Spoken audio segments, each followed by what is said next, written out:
നമസ്കാരം.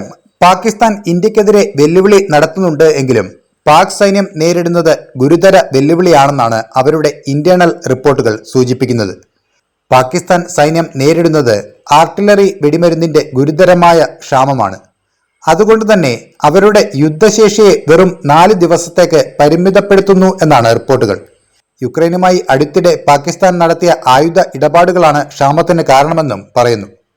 സൈനികർക്ക് ആയുധങ്ങൾ വിതരണം ചെയ്യുന്ന പാകിസ്ഥാൻ ഓർഡിനൻസ് ഫാക്ടറികൾ കാലഹരണപ്പെട്ട ഉൽപാദന സൗകര്യങ്ങൾക്ക് ഇടയിൽ ആയുധങ്ങൾ സംഭരിക്കാൻ പാടുപെടുകയാണ്. ഇതിന്റെ ഫലമായി പാകിസ്ഥാന്റെ ആയുധശേഖരത്തിന് 36 മണിക്കൂർ മാത്രമേ യുദ്ധം ചെയ്യാനുള്ള ശേഷിയുള്ളൂ എന്നാണ് റിപ്പോർട്ടുകൾ പുറത്തുവരുന്നത്.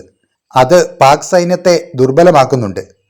അതുകൊണ്ട് തന്നെ ഇന്ത്യക്കെതിരെ ഒരു സംഘർഷത്തിന് വെല്ലുവിളി പാക് നേതാക്കന്മാർ നടത്തുന്നുണ്ടെങ്കിലും പാക് സൈന്യത്തിനിടയിൽ വ്യത്യസ്ത അഭിപ്രായങ്ങൾ ഉണ്ടെന്നാണ് സൂചന. കാരണം ആയുധങ്ങളുടെ കാര്യത്തിൽ പാക് സൈനിക ഉദ്യോഗസ്ഥർക്ക് ആത്മവിശ്വാസം തീരെയില്ല. ഗ്രൗണ്ട് അറ്റാക്കിലേക്ക് ഇരു രാജ്യങ്ങളും കടക്കുകയാണെങ്കിൽ ഇന്ത്യയുടെ ആക്രമണത്തെ ചെറുക്കണമെങ്കിൽ ദ്രുതഗതിയിലുള്ള സൈനിക വിന്യാസത്തിൽ പീരങ്കികളെയും കവചിത വിഭാഗങ്ങളെയും പാകിസ്ഥാന് ആശ്രയിക്കേണ്ടി വരും. M109 ഹവിറ്റ്സറുകൾക്ക് മതിയായ 155mm ഷെല്ലുകളോ BM-22 സിസ്റ്റങ്ങൾക്ക് 122mm റോക്കറ്റുകളോ ഇല്ലെങ്കിൽ ഇന്ത്യൻ ആക്രമണത്തെ പ്രതിരോധിക്കാൻ പാകിസ്ഥാന് കഴിയില്ല. 2025 ഏപ്രിലിൽ എക്സിലെ സോഷ്യൽ മീഡിയ പോസ്റ്റുകൾ അവകാശപ്പെടുന്നത് പാകിസ്ഥാന്റെ 155mm പീരങ്കി ഷെല്ലുകൾ യുക്രൈനിലേക്ക് കയറ്റുമതി ചെയ്തു എന്നാണ്. ഇതിന്റെ ചിത്രങ്ങളും പുറത്തു വന്നിരുന്നു. ആഭ്യന്തര ആവശ്യങ്ങൾ ആദ്യം നിറവേറ്റുന്നതിനായി രൂപകൽപ്പന ചെയ്ത പാകിസ്ഥാൻ ഓർഡിനൻസ് ഫാക്ടറിയിൽ നിന്നും യുക്രൈനിലേക്ക് ആയുധങ്ങൾ നൽകിയത് ഇപ്പോൾ കനത്ത തിരിച്ചടിയായി മാറുകയാണ്. വർദ്ധിച്ചു വരുന്ന ആഗോള ആവശ്യത്തിനും കാലഹരണപ്പെട്ട ഉൽപാദന സൗകര്യങ്ങൾക്കുമിടയിൽ ആയുധം നിറയ്ക്കാൻ പാടുപെടുകയാണ് പാകിസ്ഥാൻ ഓർഡിനൻസ് ഫാക്ടറി. 155mm ഷെല്ലുകൾ യുക്രൈന് വിറ്റതോടെ നിലവിൽ സ്റ്റോക്ക് കുറവാണ് എന്നാണ് റിപ്പോർട്ടുകൾ സൂചിപ്പിക്കുന്നത്.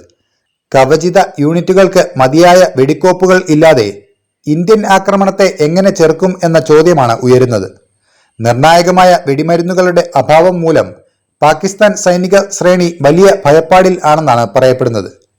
2025 മെയ് 2 നടന്ന സ്പെഷ്യൽ കോപ്സ് കമാൻഡേഴ്സ് കോൺഫറൻസിൽ ഇതേ കാര്യം ചർച്ച ചെയ്യപ്പെട്ടു എന്നും റിപ്പോർട്ടുകളുണ്ട്. നേരത്തെ മുൻ കരസേനാ മേധാവി ജനറൽ ഖമർ ജാവേദ് ബജ്വ ഈ പരിമിതികൾ അംഗീകരിച്ചിരുന്നു.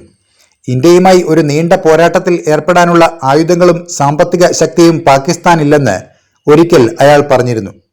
സംഘർഷ സാധ്യത കണക്കിലെടുത്ത് ഇന്ത്യ പാക് അതിർത്തിക്ക് സമീപം പാകിസ്ഥാൻ വെടിമരുന്ന് ഡിപ്പോകൾ നിർമ്മിച്ചിട്ടുണ്ടെന്ന് രഹസ്യാന്വേഷണ റിപ്പോർട്ടുകളും സൂചിപ്പിക്കുന്നുണ്ട്. ഉയർന്ന പണപ്പെരുപ്പം, കുതിച്ചുയർന്ന കടം, വിദേശ നാണ്യ കരുതൽ ശേഖരം കുറയൽ എന്നിവയാൽ സവിശേഷമായ പാകിസ്ഥാന്റെ സാമ്പത്തിക പ്രതിസന്ധി കൂടുതൽ ബാധിച്ചത് പാകിസ്ഥാൻ സൈന്യത്തെയാണ്.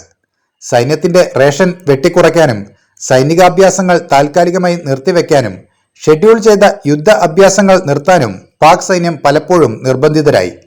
ഇന്ധനക്ഷാമവും പാകിസ്ഥാൻ സൈന്യം നേരിടുന്നുണ്ട്.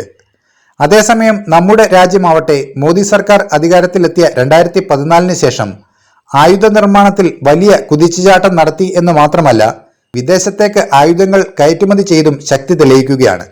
ഈ പ്രതിസന്ധി ഘട്ടത്തിലും ഫിലിപ്പീൻസിലേക്ക് കുറച്ചു ദിവസങ്ങൾക്ക് മുമ്പ് ബ്രഹ്മോസ് മിസൈൽ വിതരണം ചെയ്തിരുന്നു. അങ്ങനെ വെല്ലുവിളികൾ മുന്നിൽ കണ്ട് വളരെ ശക്തി സംഭരിച്ചു നിൽക്കുന്ന രാജ്യമാണ് നമ്മുടേത്. അതിൽ നമുക്ക് അഭിമാനിക്കാം. അപ്പോൾ മറ്റൊരു വാർത്തയുമായി വീണ്ടും കാണാം. നന്ദി.